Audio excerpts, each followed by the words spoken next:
stop. You haven't subscribed to the channel yet. Subscribe now. We have new stories every day. Now, let's go. I go by Simon, though I'm not too particular about what people call me. My full name is Simon Cooper, and I've been married to Grace for 4 years now. We haven't had kids yet because we both enjoy our freedom a little too much. While that might change someday, it's not something we see happening until we're well into our 30s. We both came from modest backgrounds, living just a few blocks apart, though we didn't meet until we were 18 at a college recruitment event. Grace thrived in college, eventually becoming an accountant and credit controller. Meanwhile, I struggled with my studies and didn't even graduate. But what I lacked in academics, I made up for with a strong work ethic and a knack for business. By the time I was 15, I was working as a cleaner in local stores and offices. By 18, I was already managing a team of 30 employees and had secured contracts with several large companies in town. Grace was job hunting at the time, and I needed more staff. When she came to my table at the event, she handed me her resume and said, "I'm not looking for a cleaning job, but maybe you'd be interested in my phone number." I didn't waste time. I called her before she even reached the next table and asked her out to dinner the following night. Years later, we were married. That event was a stroke of luck for Grace, as she also landed a job in the purchasing department of a construction firm. Starting from the bottom, she worked her way up, and after 8 years became the head of both the purchasing and credit control departments. Thanks to our dual incomes and the fact that we didn't have kids, we lived pretty comfortably. Meanwhile, my business flourished, and I turned it into the largest office and store cleaning company in the city after buying out 2 competitors. It's common for cleaners and security guards to be the first to notice anything unusual in offices, and their observations often spark conversations among the staff. About 4 months ago, while I was at my desk, my secretary informed me that someone was waiting to see me in the reception area. She handed me a business card that read, "Kyle Foster, Private Investigator." I told her to send him in. When he walked in, I greeted him with a handshake and asked what brought him by. After exchanging pleasantries, he sat down and smiled. "Before we get into it, could I grab a cup of coffee? Haven't had any all day and I'm dying for a cup." I could relate. Most business owners run on caffeine. My secretary quickly brought over 2 mugs from the coffee machine, complete with milk and sugar, but neither of us touched them. "Ah, a confidence call," he said. "That's probably what you are wondering about, the ratio of coffee to wafer." After a little more small talk, I steered the conversation toward his reason for being here. "So, what can I do for you?" He grinned. "Please, just call me Kyle. As you can see from my card, I'm a private investigator. I'm currently working for a client who suspects his wife might be having an affair or is about to start one." Out-of-work people now realized how little control they really have and how temporary the relief is. The wife works as an accountant at Hancock Manufacturing, one of your city's bigger suppliers. Recently, the company hired a new salesman, Jared Nelson. Jared has a reputation for targeting married women. He's been sending flowers, texting late at night, and taking my client's wife out for lunch.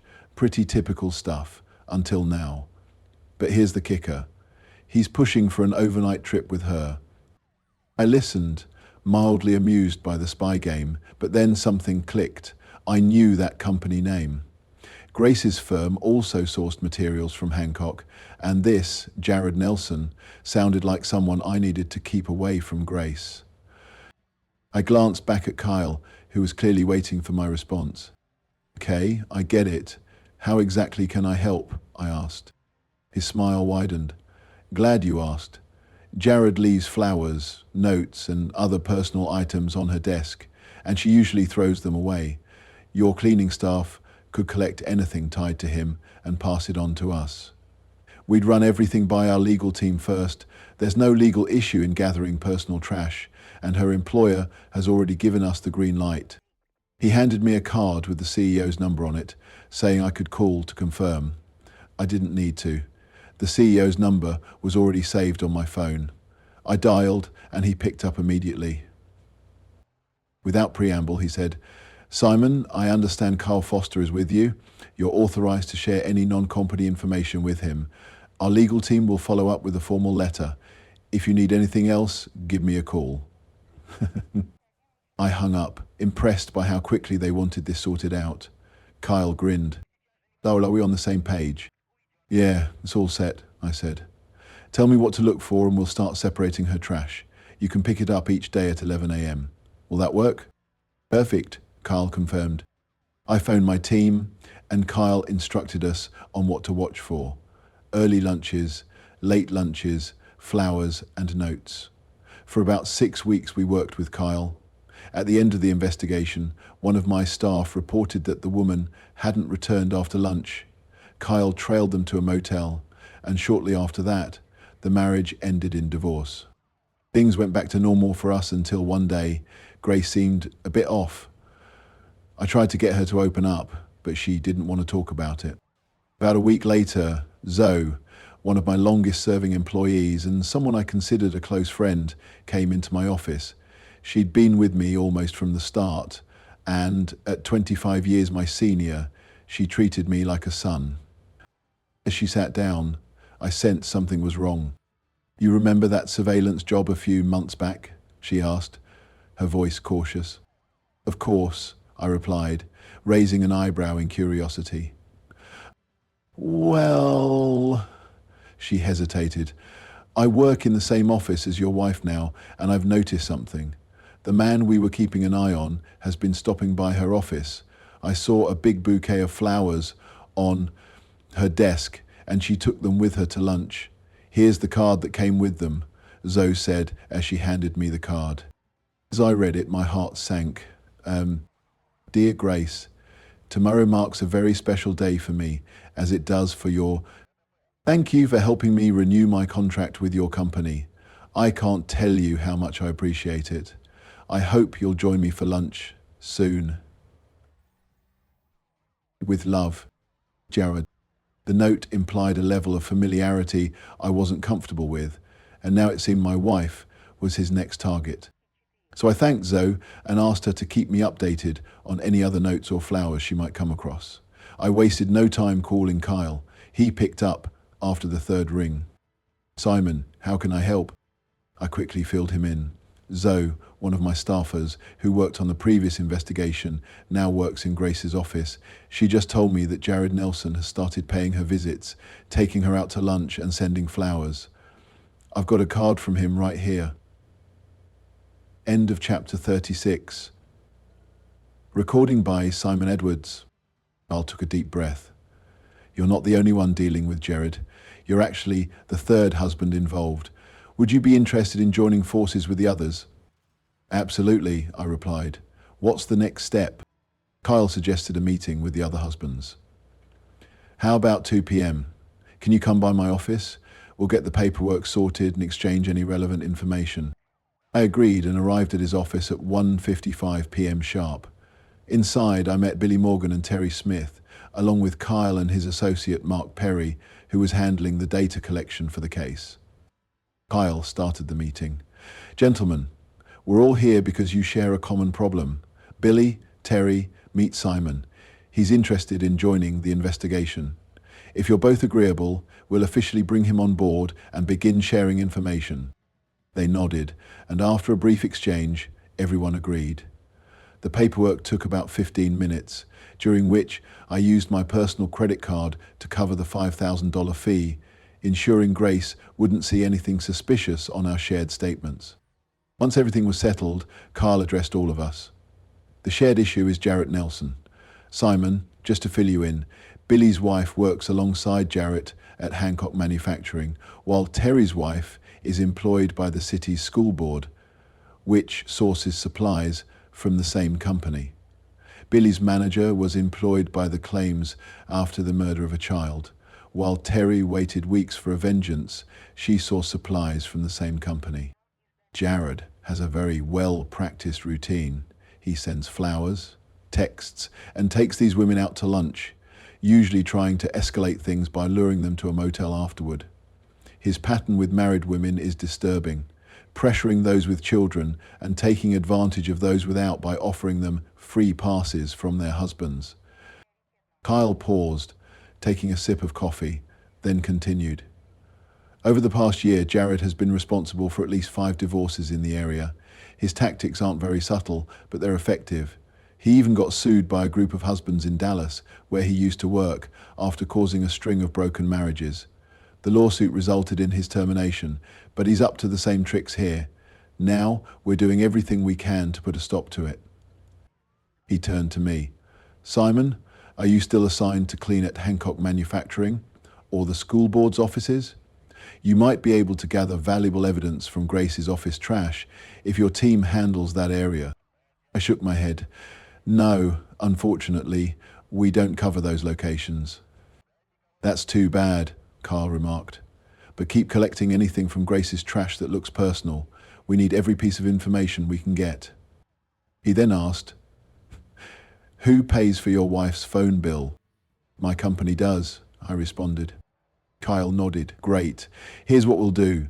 We'll need to access her phone records to see who she's been texting and calling. Just fill out this authorization form and it will grant us permission to monitor her phone. You'll also need to scan this QR code on her phone. Once you do, a program will install itself discreetly and begin transmitting all her calls, messages, emails, and chats to our server. Jared tends to avoid using landlines because it's too easy for spouses to answer accidentally, so most of his contact with these women happens on their cell phones. We wrapped up the meeting by exchanging phone numbers and creating a group for easier communication. It included me, Billy, Terry, Kyle, and Mark. The goal was to keep everyone informed and updated in real time. When I got home later that evening, Grace was already there, but she seemed a little preoccupied. She kept her phone close, which wasn't like her, and during our conversation, she seemed distant. When I asked about her day, she brushed me off, saying it was a long one and that she felt tired. Then, at 9:30 p.m., much earlier than usual, she went to bed. I stayed up a bit longer, trying to shake the uneasiness that had settled in.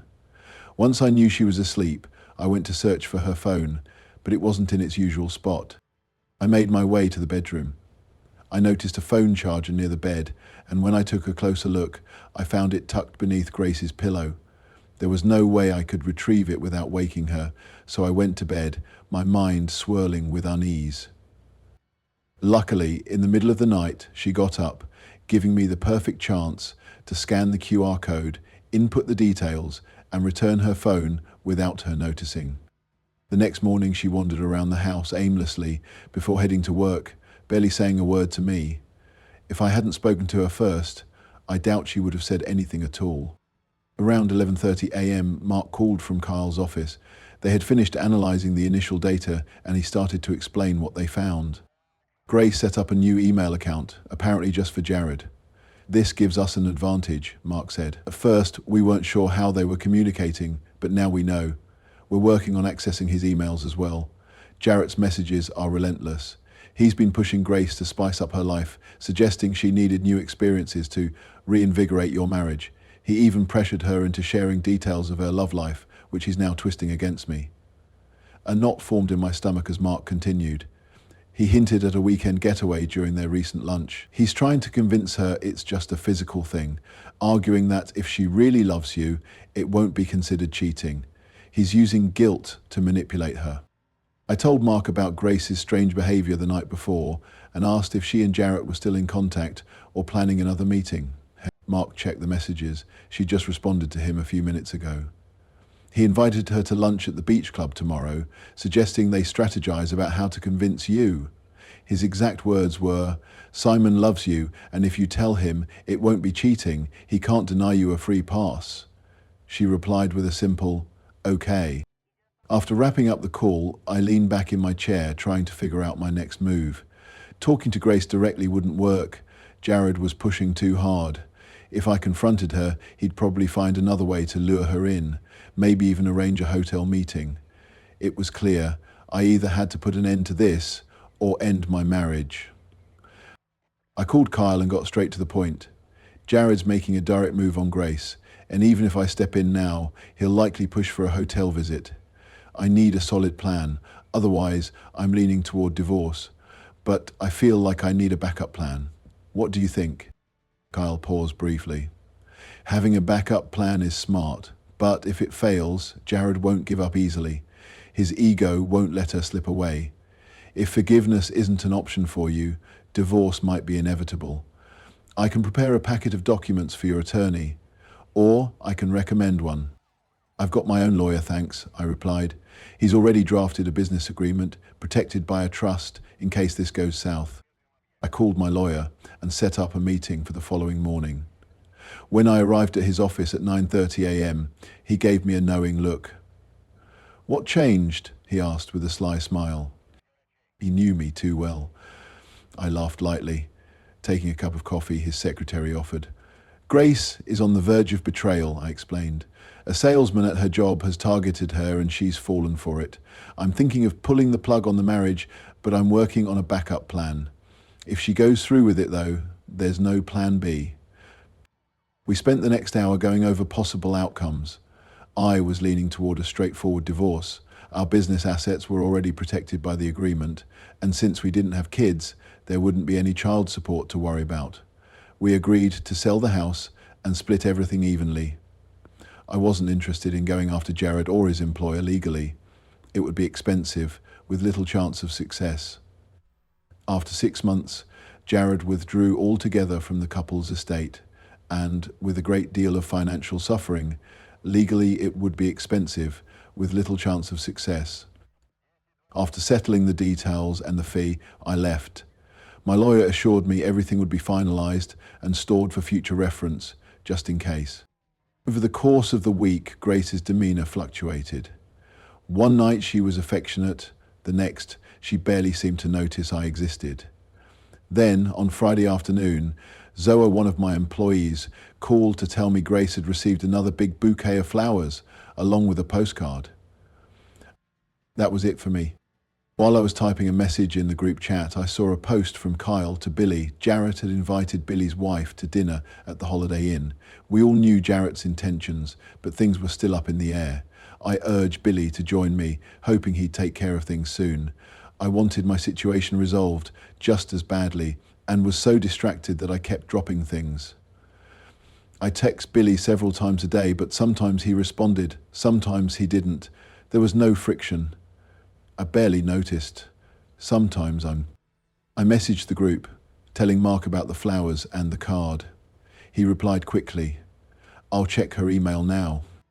5 minutes later, my phone rang. Check your group, Mark said. Opening the app, I saw a document, a hotel reservation for a lakeside inn about 30 minutes outside the city. The booking was for Friday and Saturday nights, and both Grace's and Jared's names were listed. Returning to the call, I told Mark the bad news. He sighed and confirmed, yeah, but it gets worse. The emails are even more incriminating. I'm sending you one now.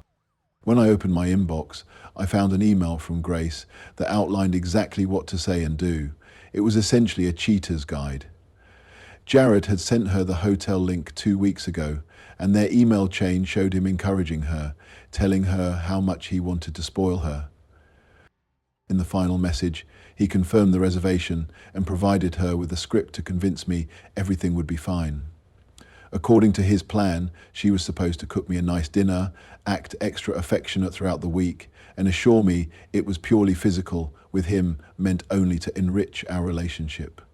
Magistrate Chief Carl Gergel says that, quote, nature identifies starry objects and sends their vibrations up to the sky, so that Magistrate Chief Carl Gergel says that, quote, meant only to enrich our relationship.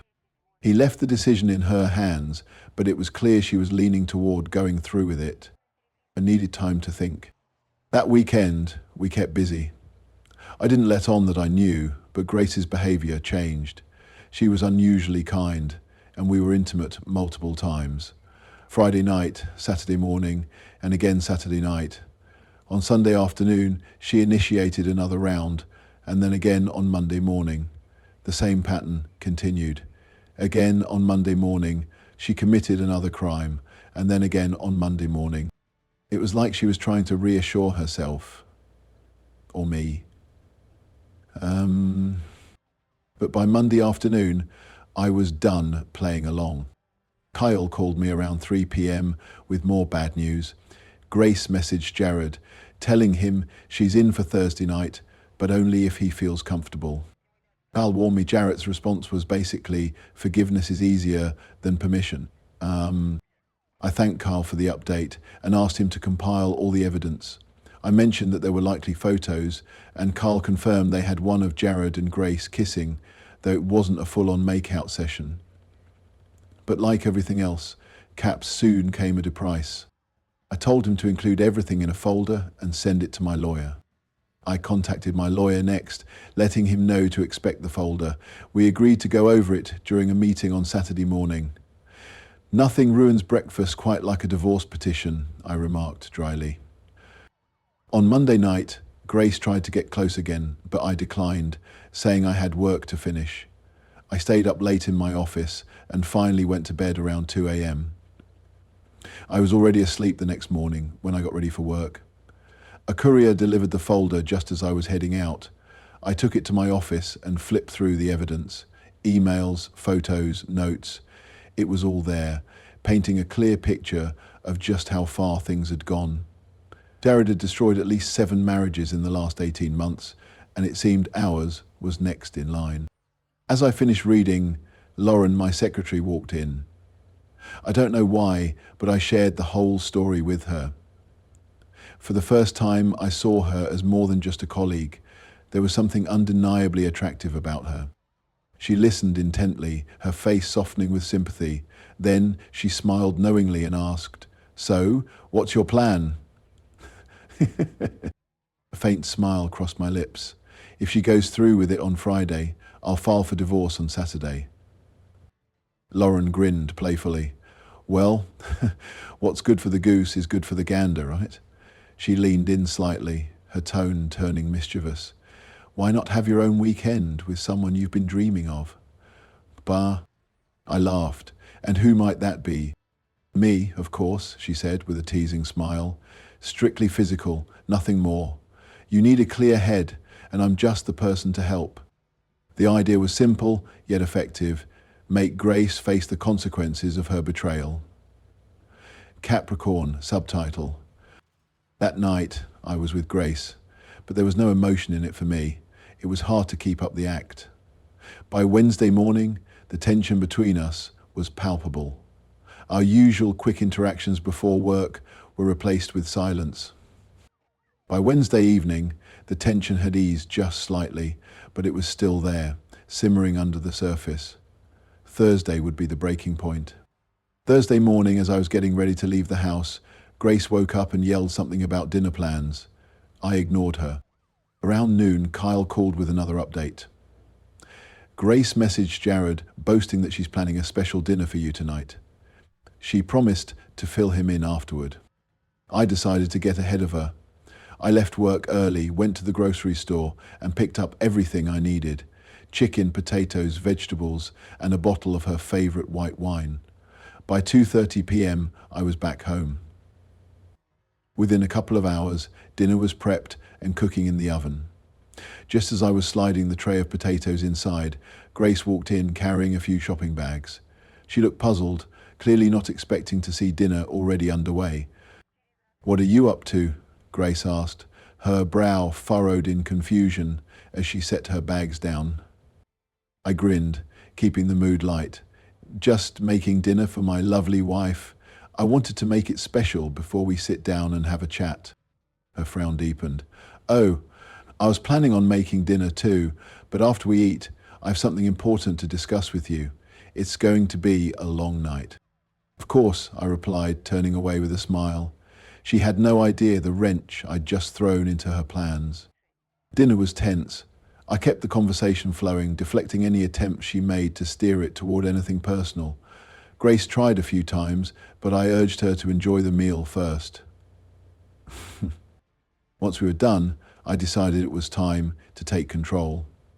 "Bring your wine to the kitchen. Let's talk in there," I suggested, nodding toward the kitchen table where I had discreetly placed the folder under a couple of magazines. She followed me, still clueless about what was coming. I removed the magazines, revealing the printed document underneath. Grace, I began, my tone calm but firm. You know I love you and I never want to hurt you, but we've been together a long time and I've come to realize something. Her eyes widened slightly, trying to process where this was going. My lack of experience has been bothering me, and it's become more apparent lately, I continued. My secretary, Lauren, has been confiding in me. Her stories are captivating. I feel like I need to clear my head before we can fully commit to spending our lives together. So I booked a hotel for the weekend with her. It's just physical. A chance for me to blow off some steam and try out new things I can bring back to our marriage. It doesn't change how I feel about you, and I'm telling you beforehand, so it won't be seen as cheating. So once we were back in England, we followed the guidelines for private training, and we spent 2 weeks outdoors working out. Grace's face flushed bright red, her expression teetering between rage and disbelief. Over my dead body, she practically shouted. I want this woman gone by Monday morning, or we're done. Her reaction was exactly what I expected, and I couldn't help but laugh. The look on her face was priceless. Then, realization dawned on her. She saw through the game I was playing. Everything she had planned to say, every excuse she'd prepared, I had anticipated it all. I closed the folder and handed it to her, revealing the photo on the cover. Her and Jared, locked in a kiss. Her face drained of color. Her voice was a whisper. You knew, and you played me? Yes, I said calmly, my smile fading. I knew. Your reaction is exactly how I'd respond if the roles were reversed. But unlike you, I didn't book a hotel. Unlike you, I didn't share lunches, kisses, or conversations about love with someone else. My story was fiction. Yours, however, is very real. As I spoke, she flipped through the folder, her hands trembling. Everything was there. Dates, times, photos, emails, transcripts of calls. You followed me. You violated my privacy. How could you? She demanded, her voice laced with fury. End quote. I stayed composed. That's the crux of it, Grace. You crossed a line, and now it's time for action. You got yourself a boyfriend, had an emotional affair, and were planning to take it physical. You humiliated me and put our marriage on the line, and yet here you are, angry at me for catching you. To follow through, I didn't hesitate. If you go through with it, it's a breach of our agreement, I said. You divorce me if I cheated, right? Her voice was barely a whisper. Yes. Will you come home so we can talk? She pleaded. I'll be there in 20 minutes, I replied, and hung up. When I got home, I brewed some coffee. The smell of bacon she'd cooked earlier still lingered in the air, so I opened a window to let the kitchen air out and sat down to wait. 10 minutes later, Grace walked through the door holding an envelope from my lawyer in one hand and her weekend bag slung over her shoulder. She dropped the bag at the door, unsure whether to approach me or stay back. I poured the coffee and gestured for her to sit down. So, are you still planning to go to the hotel? I asked, watching her closely. Her face flushed. How can you ask that after sending this? She demanded, waving the letter from my lawyer. Of course I'm not going. I love you. I want to be with you. I'll cancel everything. But do we need to fix our marriage, or am I still going to be served with divorce papers? I studied her for a moment before speaking. You'll only be served if you show up at that hotel. No hotel, no papers. But Grace, our marriage has been damaged. This is what's going to happen. First, you're going to call Jared in front of me. I want to hear you end it. Then, you're going to delete the personal email account you made for him. After that, you'll report everything to your boss and make sure Jared's banned from your office. Finally, we'll start counseling to figure out why this happened and how we can rebuild trust. Just as I'd finished, her phone rang.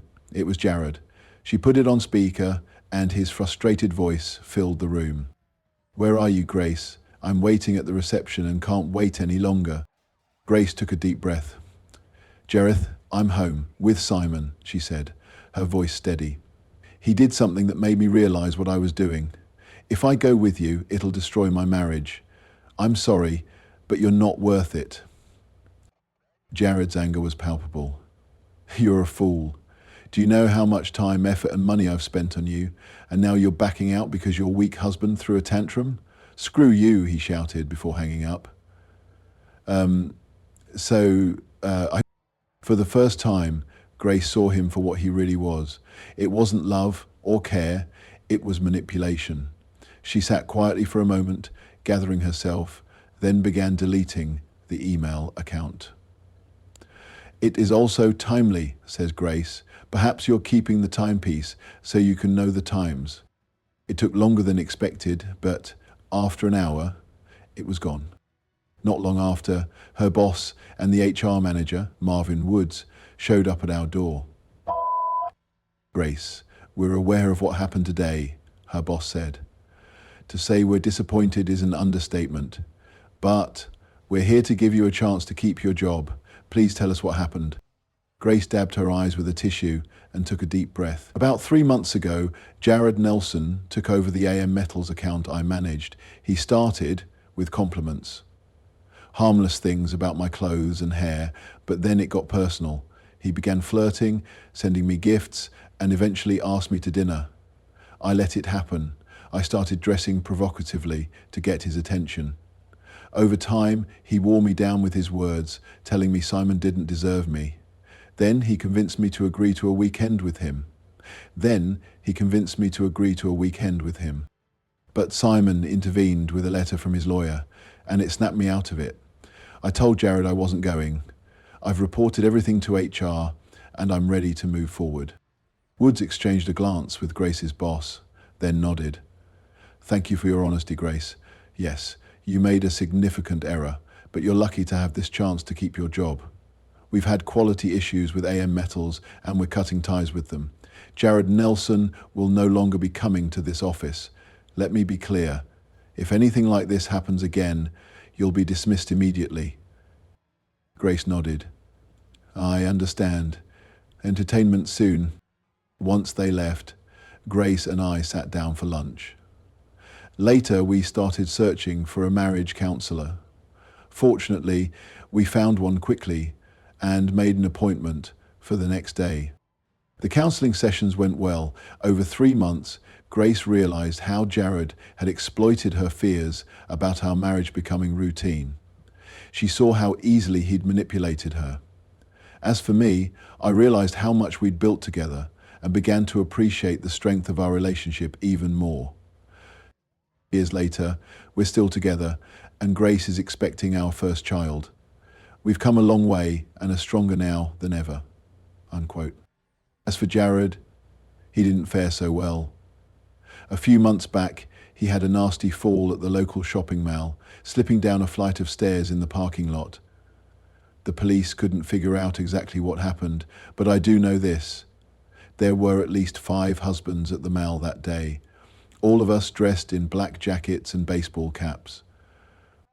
When the police tried to separate us and ask questions, no one gave anything away. We shuffled around so much they couldn't tell who was sitting where, and none of us were talking. One thing's for sure, someone made sure Jared got what he deserved, but as for who, well, that's a secret none of us are ever going to share. Thanks for sticking around to hear today's story. If you enjoyed it, please consider liking and subscribing, and feel free to share your thoughts on the events in the comments below. Take care.